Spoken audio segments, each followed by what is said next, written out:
La historia de Corrientes de por sí es apasionante. Como que también es apasionante quienes la protagonizaron.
Qué notable las inspiraciones de gobierno de aquella época, ¿no? 1910, Figueroa Alcorta, presidente de los argentinos. 1913, ya Roque Sáenz Peña, en su gestión de gobierno presidencial. El centenario del país, otra Argentina. La Argentina que en 50 años, de 1853-60, siendo el 2% del Producto Bruto Interno de Latinoamérica, pasó en 50 años de presidencias de Mitre, Sáenz Peña, Sarmiento, Roca, Avellaneda, a ser el 7º país exportador del mundo. Teníamos el 50% del Producto Bruto Interno de Latinoamérica. Corrientes era la 3ª o 4ª provincia. El privilegio de los ríos nos acercaba enormemente al puerto de Buenos Aires, al Río de la Plata y por ende al mundo. La bella época de aquella Corrientes, edificios impactantes ya para la época, una Corrientes que avanzaba y un gobernador progresista. Teatro Juan de Vera, una historia hermosa, que si bien arranca la misma allá por 1862, inspiración de Juan Pujol, se van sucediendo algunos modestos edificios hasta que llega esta imponente figura cultural de toda la región. 100 años cumple el Teatro Juan de Vera. No tantos como el teatro, pero sí unos cuantos. Arquitecto José Ramírez. Un lujo que esté él celebrando el centenario, y un lujo que Corrientes tenga en la figura de José Ramírez el adalid y el estandarte de una celebración trascendente que va a traspasar las propias fronteras de nuestra provincia. José Ramírez, una hermosa experiencia, y este libro que hace un raconto de los 100 años, otra preciosura, que arranca con la historia del Teatro Vera y los teatros argentinos. Sí, efectivamente. Primero te agradezco infinitamente tus palabras. Vos sos mi mentor, entonces no sos tan objetivo, me parece. Me querés mucho por muchas razones. No, José, no, lo digo asimilando todas las cosas, y además está certificado también por el más grande, que fue el doctor René Bordere, que por algo te tenía una recíproca admiración, y René no admiraba precisamente cualquier cosa. Entonces, esto viene así, a mí me llena de orgullo como correntino tener un exponente de la cultura de tu calibre, de tu impronta personal, y además de una memoria enorme de cosas que las tenés registradas desde tu niñez, que seguramente también habrás pasado por esta calle con 6, 7 años y habrás dicho, ¿y esto de qué se trata? Bueno, casualmente en este libro no está todavía esa parte, porque yo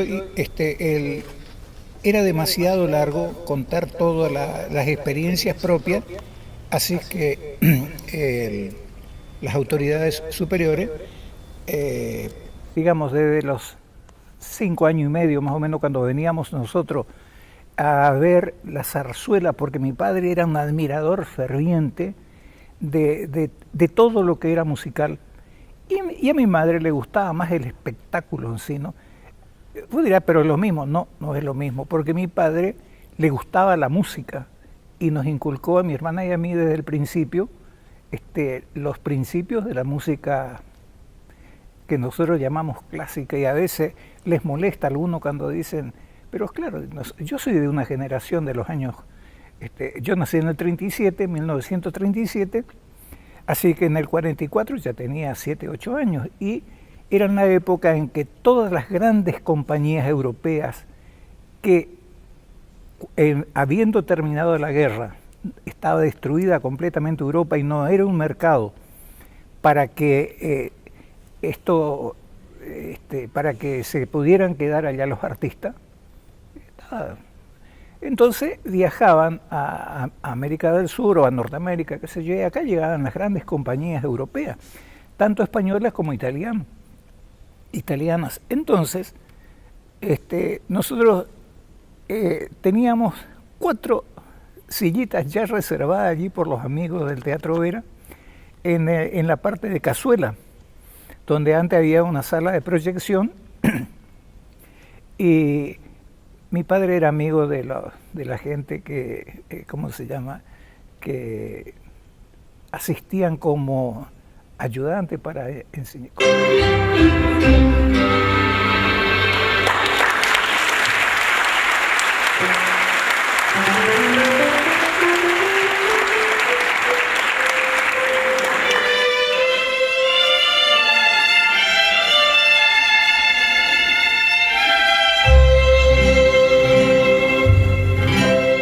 Como acomodadores, digamos ahora, pero no le decían acomodadores. Bueno, de todas maneras, nos sentábamos en la primera fila nosotros y esperábamos la función.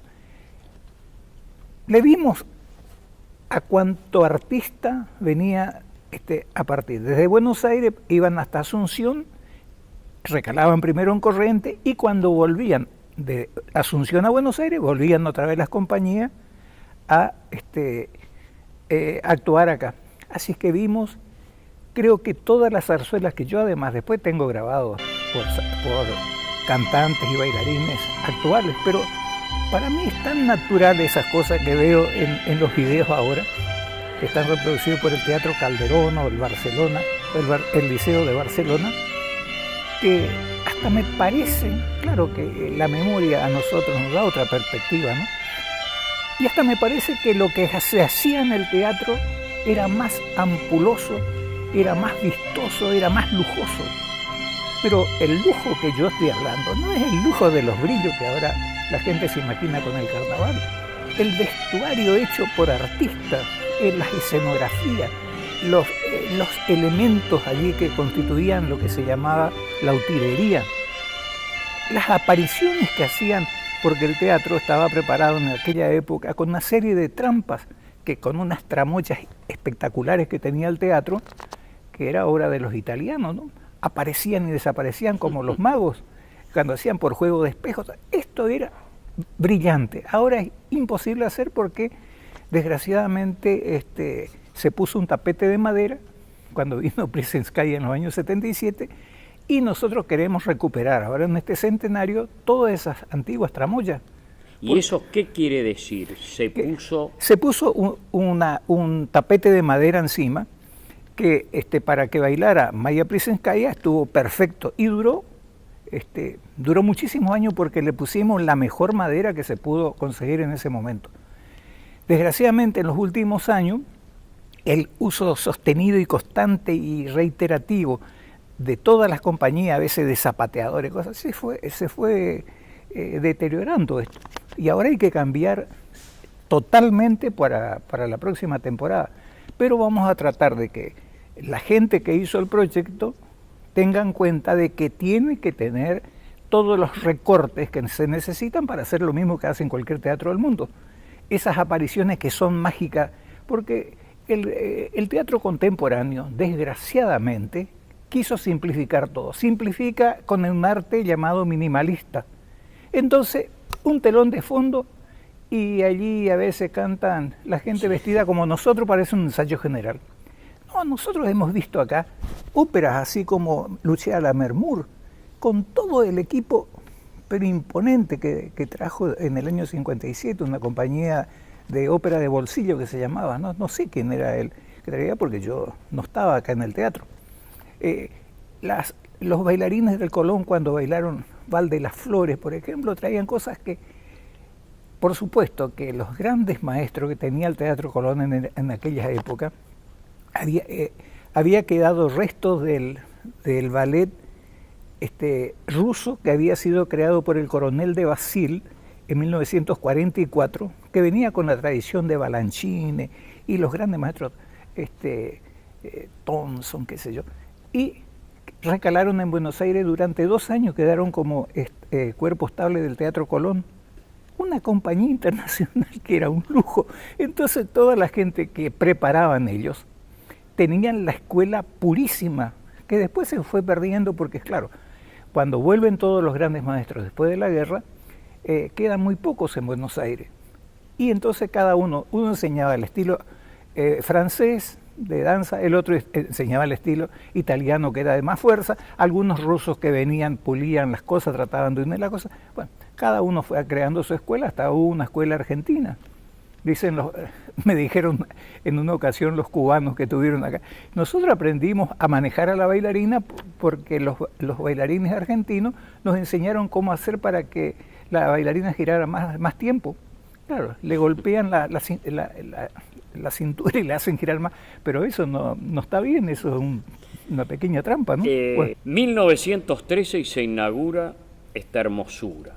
En el país, 100 años atrás, el Teatro Colón hacía muy poquito que inauguraba su actual edificio.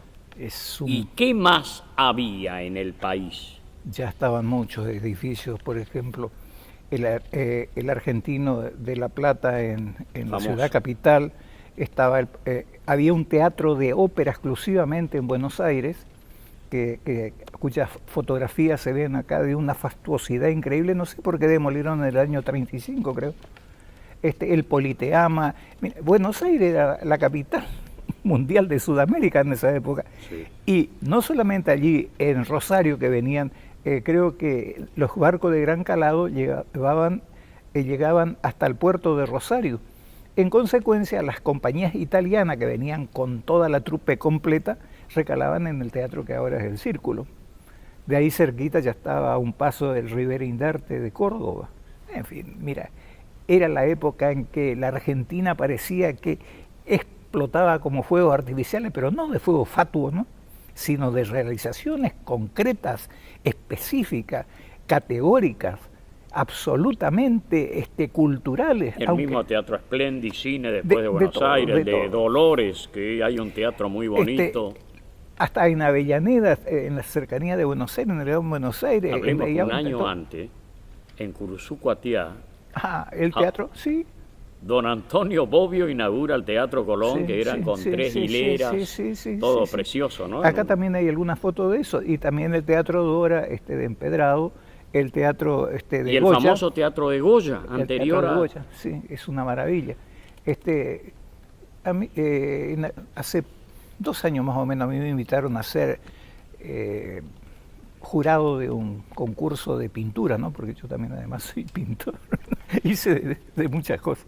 Y entonces le decía por radio a los goyanos que tienen que preservar esa joya.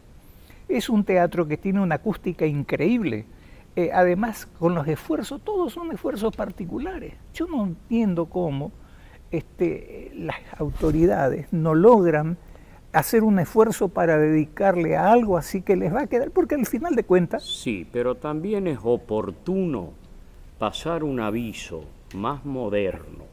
Hay una ley que la FIP autoriza a la donación a instituciones, a institutos, hasta el 5% de las ganancias que son deducibles en impuestos. Señores empresarios, empleados que tienen descuento de ganancia, funcionarios. El Teatro Vera tendría que ser depositario de eso y tendría, José Ramírez, para darte el gusto, una década más dirigiendo y proyectando cosas hermosas en nuestro Teatro Vera. Yo creo que cada uno tiene su tiempo. Yo estoy cumpliendo los 40 años. Me sobra la fuerza. Lo que yo no puedo es seguir luchando contra una burocracia que a veces es agobiante. Sí, te entendemos. Pero, ¿cómo se llama? Pero sí, una vez que salga de acá, ya no voy a tener que responder a nadie. Entonces me voy a poner a luchar, pero con alma y vida, porque yo soy un luchador y desgraciadamente soy un bocón también, porque digo las cosas mucho, que... No es mucho. De cualquier manera... tenés una mesura recomendable para muchos... Yo creo hombres y mujeres que están en estamentos de responsabilidades institucionales, inclusive no las tienen, pero no. Y este libro tan bonito, tan grande, que tendrían que tener, y seguramente ya lo tienen, muchas bibliotecas de la provincia, para que puedan ir hombres y mujeres de la cultura a saborear seguramente detalladamente cosas muy hermosas de la vida de los 100 años. ¿Qué me decís de esto? Yo creo que sí.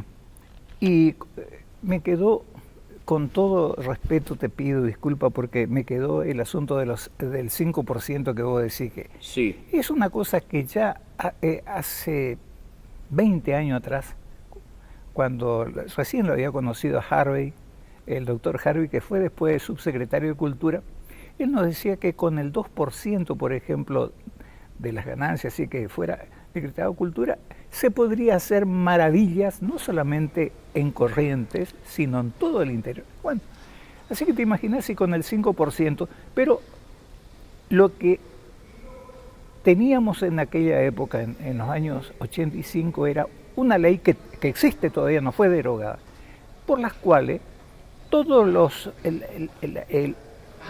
la parte económica que ingresaba en el Teatro Vera le permitía a la dirección general, con sus directores en general, es decir, un consejo directivo,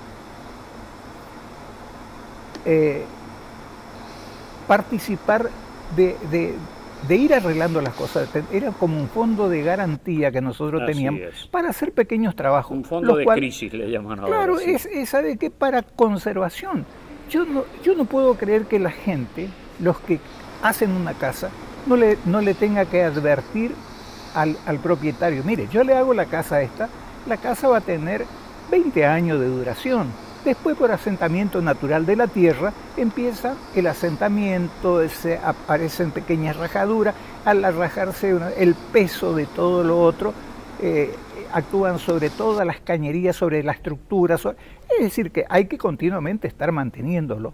No, la gente acá en Corrientes parece que cree que hiciste una vez y es ineterno. Claro, y esto tiene 100 años. Esto tiene 100 años. Y el libro, entonces, José, a grandes rasgos, ¿cómo lo describimos? ¿Qué cuenta en sus páginas? Ahí está. Está magníficamente ilustrado, ¿no?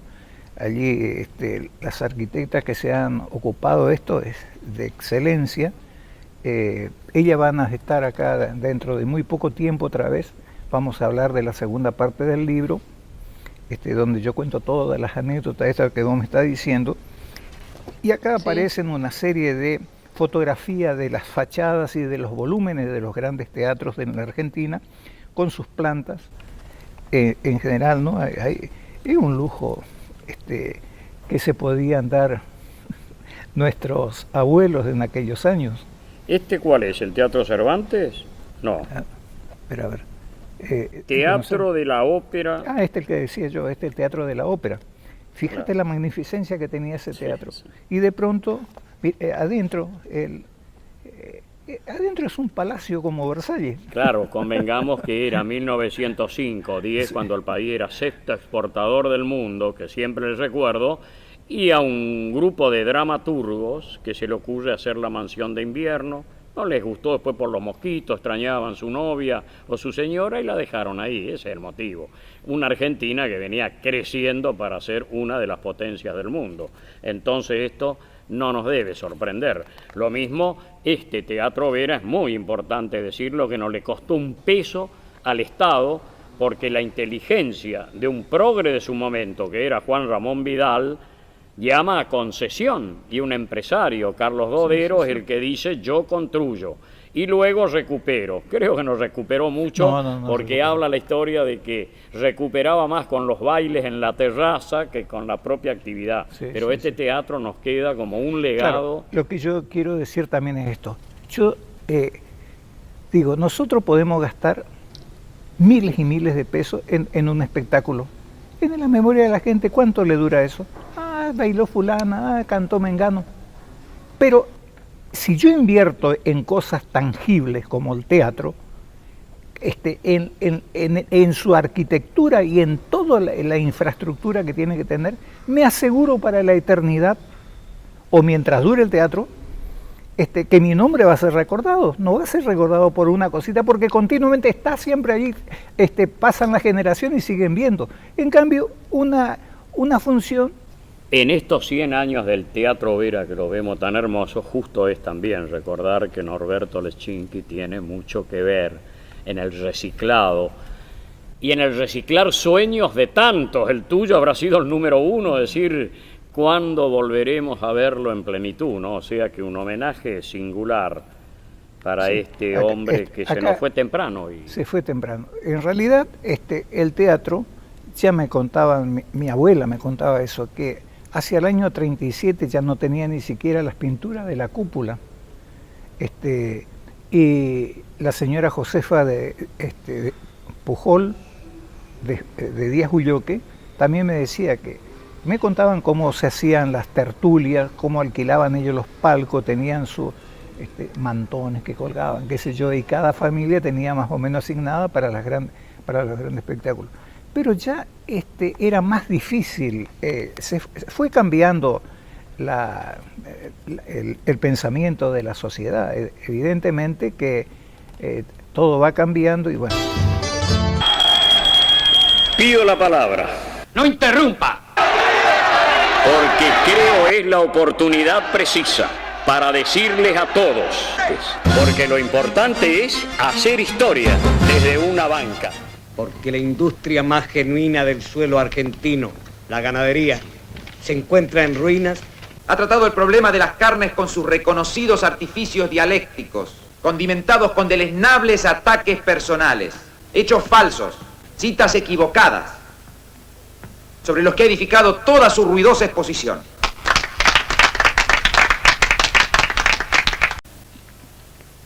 Será siempre una nación en que las actividades agrícola-ganaderas primen sobre las demás. Protege la agricultura y la ganadería. No la protejan tanto, que terminan haciendo un daño al sector y al país. No buscaba el ataque personal. Lo mío no es un ataque personal, señor ministro, a usted. Ministro de Agricultura y Ganadería de este año 1930. A pasar a cuarto intermedio. Sea una de mis últimas intervenciones en este recinto. Es cierto todo lo que se ha dicho. Estoy solo, estoy viejo, Estoy cansado. Antes de retirarme, quiero decir, sin embargo, que las balas que según algunos se dispararon contra mí, pero yo confío, y esta es mi última confianza, en que el pueblo argentino, tarde o temprano, sabrá reconquistar y defender su libertad.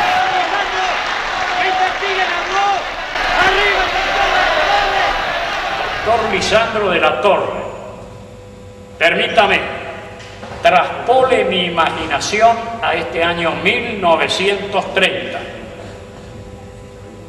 Este instante nada más en esta Cámara Alta del Congreso, porque merece usted, como lo debió tener en los años 30, el pleno acompañamiento de un pueblo que ahora, recién, termina entendiendo, 80 años después, que al campo hay que cuidarlo, acompañándolo tan solo, sin necesidad de indicarle cómo hacer las cosas, sino más bien permitiéndole que desarrolle su capacidad creadora para que genere riquezas, sí, riquezas que mucha falta le hace a nuestro país para devolverle el progreso y un mejor sustento a su pueblo.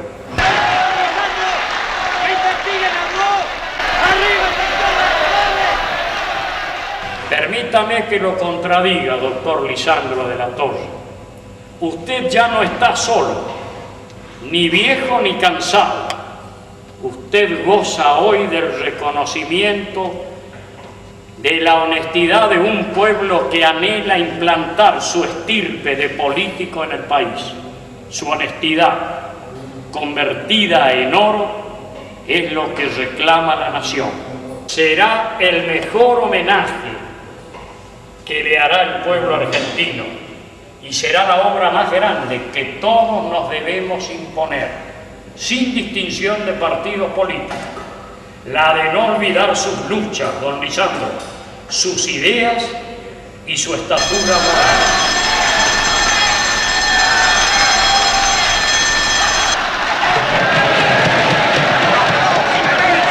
Están prohibidas las manifestaciones de la barra. Están prohibidas las manifestaciones.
Y este libro, hermoso, una lectura preciosa, además tendrán quienes cada noche pueden ir con un poco de nostalgia a la almohada, apoyándose en estos recuerdos hermosos de los teatros del país, y que el nuestro no desentona para nada, y que es lo que nos invita y alienta a todas las cosas a hacer con la excelencia del Teatro Vera, porque es el alma y el sentir de todo niño humilde, nacido en casa, rancho, altillo o palacio. Todo el mundo quiere acariciar la excelencia en su vivir. Y acá viéndolo al teatro en sus partes y en sus expresiones, ¿no?, hermosas por una fotografía, pero que es existente y es real. La foto suele destacar más algo y nos llama a veces la atención, porque lo pasamos habitualmente, ¿no?, y no lo apreciamos. Nos sucede con el mismo Congreso de la Nación, el andar por afuera del mismo Teatro Colón o de la misma Casa de Gobierno. Y estas expresiones del Teatro Vera en sí, ¿qué más nos cuenta este libro, José? Bueno, hay varias etapas donde se habla de la parte arquitectónica, que fue encomendada a la arquitecta Sánchez Negrete, Ángela Sánchez Negrete, especialista en todo este tipo de conservación, una eminencia. El actual presidente del Instituto de Cultura también, que hace una introducción. Hay palabras de Marcelo Fernández, un gran subsecretario que tuvo Corrientes y que fue el que rescató en los años 77, cuando se crea la Subsecretaría de Cultura, por inspiración de la ministra entonces Semper, Elizabeth Semper. Era la época militar, y entonces desgraciadamente muchas cosas no se perpetuó por esos prejuicios que uno tiene contra, primero era los militares que no lo querían a los soviéticos. Nosotros le hicimos ver que cuando venía a bailar Maya Plisenskaya, ella no estaba por hacer política partidaria acá. Sí, pero en la época de Videla le vendíamos grano y hicimos toda una relación. Después, con Leopoldo Bravo, de embajador, el sanjuanino, que era un personaje también. Bueno, así, entonces nosotros, para ciertas cosas parece que nos gusta, entonces miramos para otro lado las cosas que no nos gustan. Y en fin, pero nosotros seguimos trabajando. En todas las etapas, por supuesto que es imposible poner a 4.000 o 5.000 artistas. ¿El profesor Marcelo Fernández alguna vez actuó acá? Porque vos sí sé que has bailado. Sí, no, yo no lo recuerdo. Él no tenía expresión artística, escenográfica. Sí, Marcelo siempre se dedicó más a la plástica y a la literatura. Así que él siempre, creo que yo era primero periodista, así que se maneja con un lenguaje diferente al mío, mucho más sobrio, mucho más preciso, en muchos casos más técnico, y también un buen pintor, ¿eh? Él estudió en el Instituto de Bellas Artes con José Negro, uno de los grandes pintores. ¿Esta terraza la viste funcionar alguna vez como confitería, sí, claro. carnavales o algo así? ¿O qué había acá? Porque en esa terraza, que no es ni sombra de la que es esta, se ponían era como una extensión de todo lo que ahora es el Consejo Deliberante, que eran lugares de confitería que tenía el Teatro Vera, que después de las ceremonias en que se... O sea que la terraza se circunscribe a lo que vemos acá, pero para adentro, que el Consejo Deliberante... Todo eso era parte del teatro. O sea que eso también es recuperable en este centenario. El Consejo Deliberante, primero, tiene un recintito que es muy chiquito. Lindo anexo, y recuperar esto para el Teatro Vera, pero para la ciudad, para que sea realmente un hermoso lugar de estar. Mire, yo te digo una cosa, había un intendente que era muy respetado, yo lo quería mucho porque era un hombre que decía se hace y se hace, no quiero dar nombre, pero ya había hecho un proyecto. No era Luli Gómez. Era. Y bueno, sí, pero igual el problema, fue intendente. Y si hay realizaciones hechas. Sí. Él organizó o llamó a concurso o algo parecido para que hicieran una especie de unificación de todos los lugares que tiene la municipalidad, que estén centralizados en un lugar para que uno no ande para comprar una cosa, una estampilla, tiene que ir a un lado, de ahí tiene que saltar a 20 cuadras cerca de donde termina la ciudad, de ahí tiene que venir a otro lugar, así, todo desparramado. Él pedía una cosa que fuera más orgánica, donde alguien con un problema entrara, hicieran las gestiones y pudiera salir con algo concreto. Un centro cívico. Y no esperar 4 semanas porque tenía que poner un sello, esperar 5 meses y así. Desgraciadamente no prosperó. ¿Y qué show viste acá o qué eventos? No, yo me acuerdo solamente de que esos eran lugares donde ponían sillas y mesas y seguramente en alguna ocasión habrán algunos bailes sociales. Eran bailes sociales, pero en época de carnaval, supuestamente, porque el carnaval comenzaba a partir de cerca de la esquina de 25 de mayo y terminaba en la calle Junín, donde había el mercado, donde terminaba el mercado allí. ¿Y era por San Juan? Era por San Juan, hasta Junín. No, y esto sería un palco preferencial. Y seguramente... un corsódromo de lujo. El palco oficial, en cambio, lo ponían frente al Teatro Vera, las gradas, donde estaba la casa del gobernador en esa época, supongo que era, la casa de los Torreni y de los Vidal, ¿no? Yo he visto fotografías, sí creo que la casa de los... Y qué linda propaganda, ¿no? Ferrocarril, muestre un poco Mónica también, que está en la máquina en estos momentos conduciendo el tren hermoso,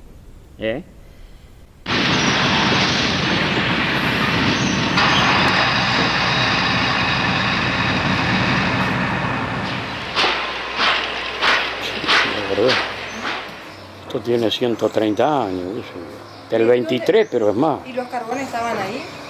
¿Los carbones estaban de este lado? Sí, pues esa es la caldera. Ah, ellos... Es claro, y sería, claro, ahí, pero este sería el que van pasando de ahí a acá, seguramente.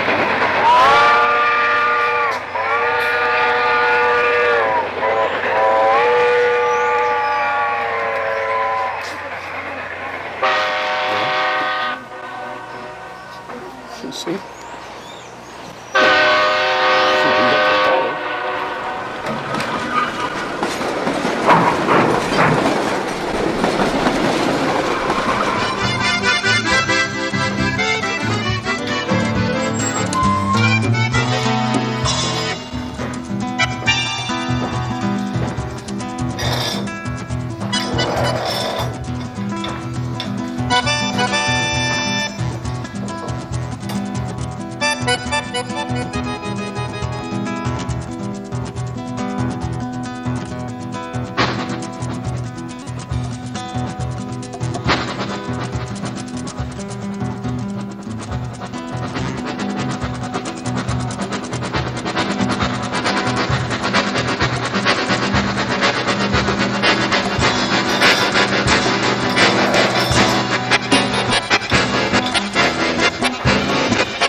De la empresa Dodero, que es el que acepta este desafío y construye esta hermosura. A cuenta y riesgo de él, de su tren, de su empresa y todo lo demás, ¿no? Y acá podemos ver la señora de Fernández Capurro. ¿Y por qué ella acá? Dodero era casado con la señora de Fernández Capurro. Sí. Teresa Fernández Capurro de Dodero. Ah, mira vos. Y la familia Solari, que son los de Dodero, tienen muchísima documentación de esto y se han puesto centenares de veces a disposición nuestra. Son amigos muy queridos, muy... Bueno. ¿Quién ideó la fachada? No, supongo que eso ya lo trajeron Milanese o alguno de esos que fueron los que participaron en el gran proyecto, ¿no?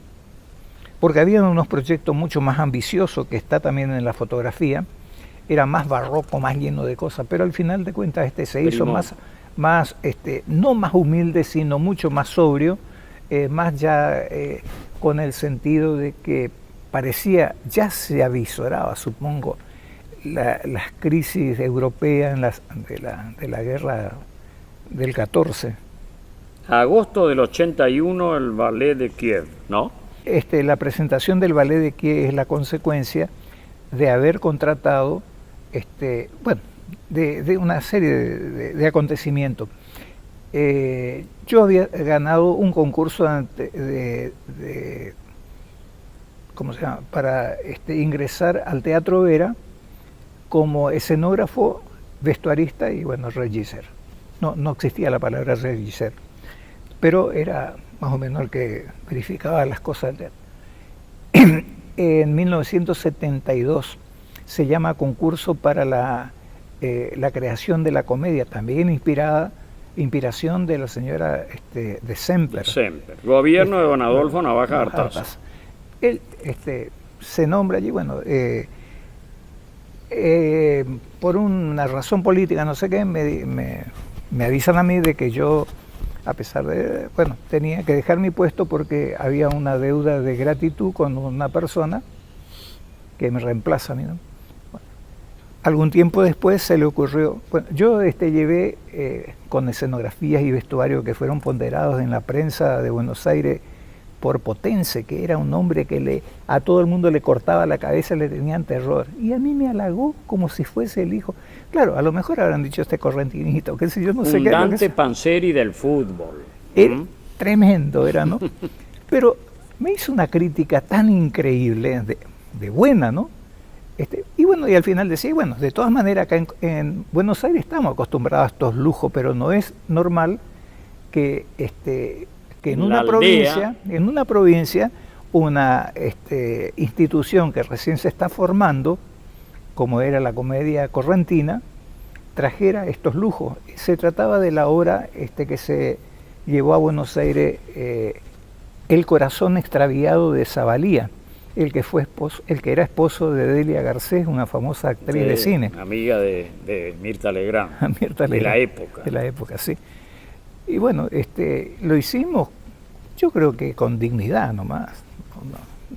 Y la cultura es eso, hacerla con dignidad, con honor, con amor propio y excelencia. Y la ventaja que nosotros teníamos en Corrientes es que ya había un equipo de personas que le gustaba mucho, no sé si por el carnaval o lo que sea, la alta costura.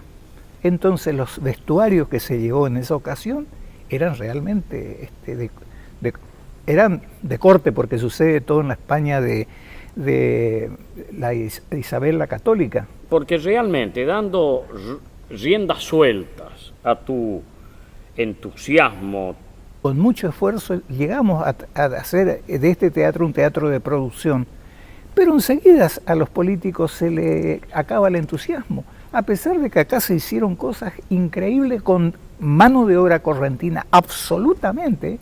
Lo único que se contrataba a veces era un puestista del Teatro Colón, algunos vestuaristas que nos enseñaron ciertas,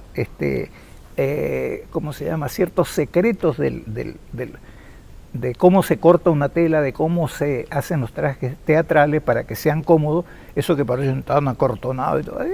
Tiene que ser una cosa muy, muy frágil y muy, muy rápida de ponerse y de quitarse, pero que tiene que dar otra impresión, es decir, tiene sus técnicas, ¿no? Estos 100 años da para muchas cosas. Bueno. Y ahora que me decís los políticos, es cierto, y paso un aviso. Pido la palabra. ¡No interrumpa!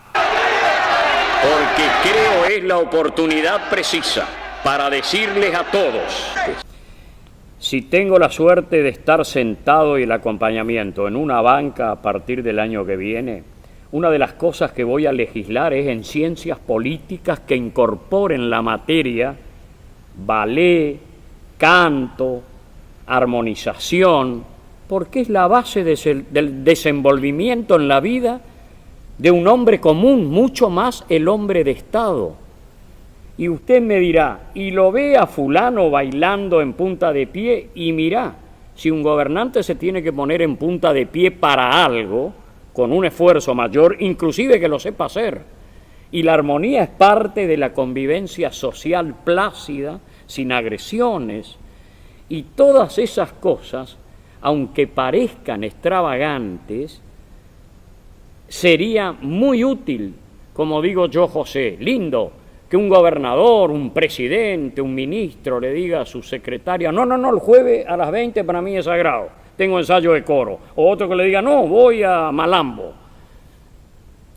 Gobernantes del mundo moderno y de siempre, en todo el mundo, lo hacen así, sí, primeros ministros, sí. De Alá. Me siento orgulloso de mostrar a los chicos de un colegio que es de mi barrio acá, pero que hacen cosas hermosas.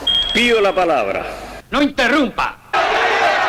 Porque creo es la oportunidad precisa para decirles a todos, porque lo importante es hacer historia desde una banca, en nuestra legislatura o en el Congreso de la Nación. 1.800 alumnos y tenemos un anexo que funciona en la escuela número 3, en la escuela número 10, Remedio de Escalada de San Martín, donde hay 540 alumnos. Qué comunidad hermosa. Hermosa y grande, preciosa. Trabajadores con alumnos muy solidarios. Esa es una característica de esta comunidad. Alumnos muy solidarios que participan en todos los eventos, en muchas actividades.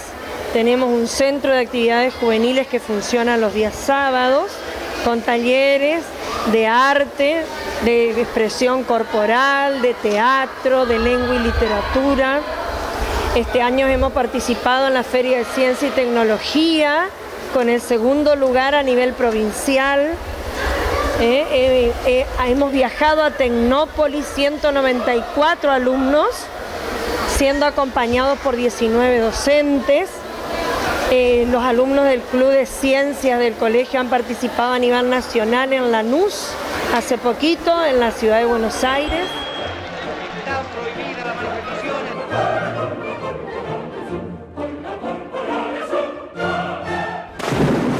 Fíjate, Rafa, ya no son pero más. En la época en que el Bolshoi y el ballet Kirov llegó a su esplendor increíble fue cuando estaban los políticos que respetaron. Fíjate que Rusia tuvo desastre. Leonidas Brezhnev, un riguroso del comunismo. Y todos esos bárbaros que fueron asesinos realmente, como Stalin y todo lo demás, respetaron los edificios, las maravillas del Museo Tetriakov, los museos y los teatros de toda la Rusia, las iglesias incluso, ellos no creían en nada, pero nos destruyeron.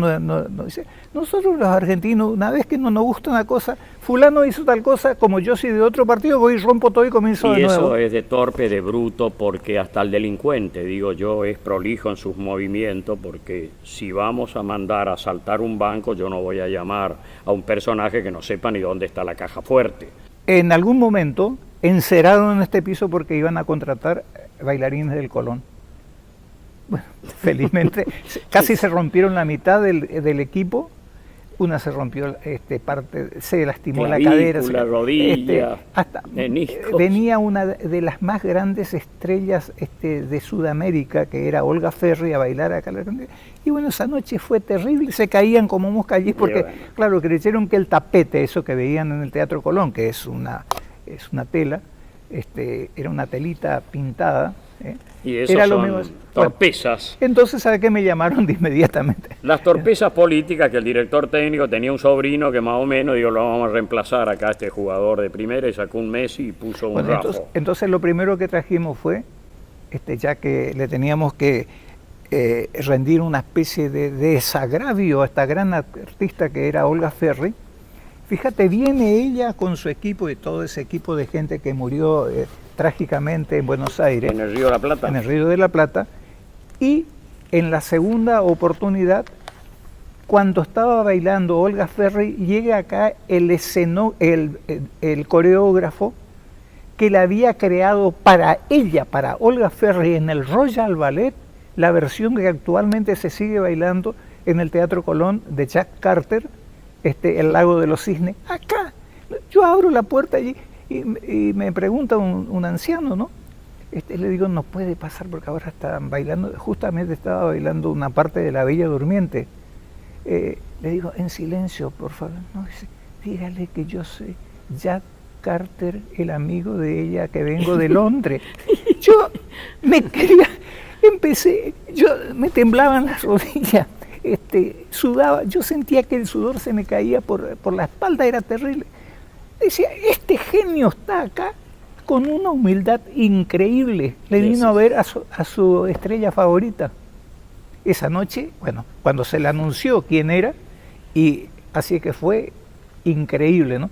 A partir de eso, bueno, el público empezó a pedir ballet y ballet, por los años 77, y bueno, pudimos traerle a Maya Plisenskaya, que era la superestrella, y a partir de Maya vinieron todas las otras cosas de los ballets folclóricos de casi todo el mundo, y pudimos...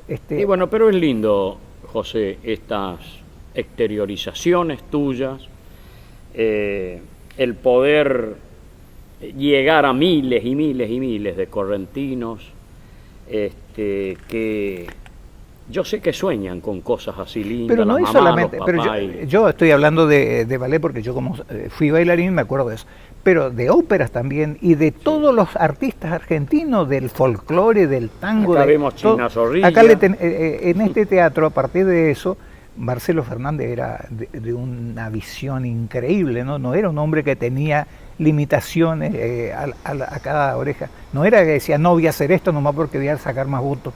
No, él traía yo me iba y le decía, mira Marcelo, tenemos que hacer, metele José, metele José, metele José.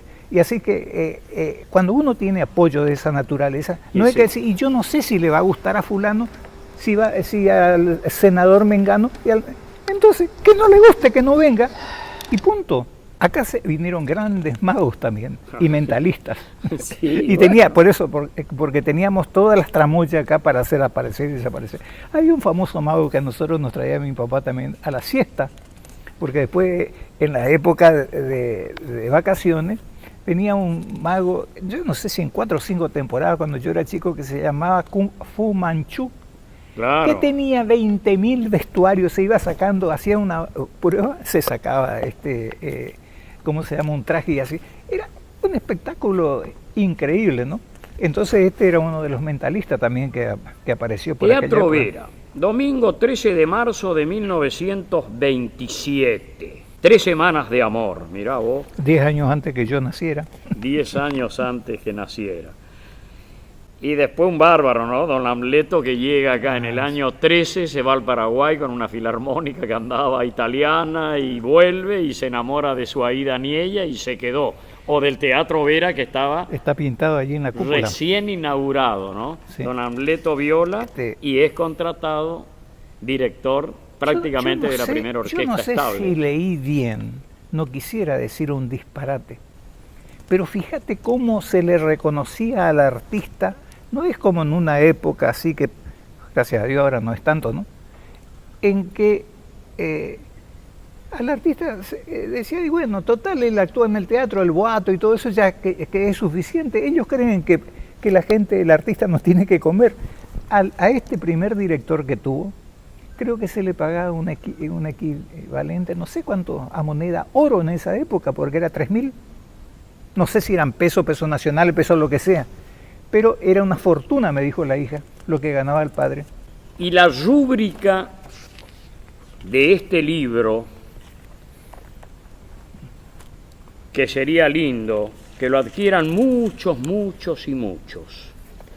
El epílogo está conformado, veo, por la cúpula, que fue inspiración tuya y que vamos a describirla con más pulcritud que aquel programa que lo hicimos, y los vamos a rehacer con cada una de sus especificaciones.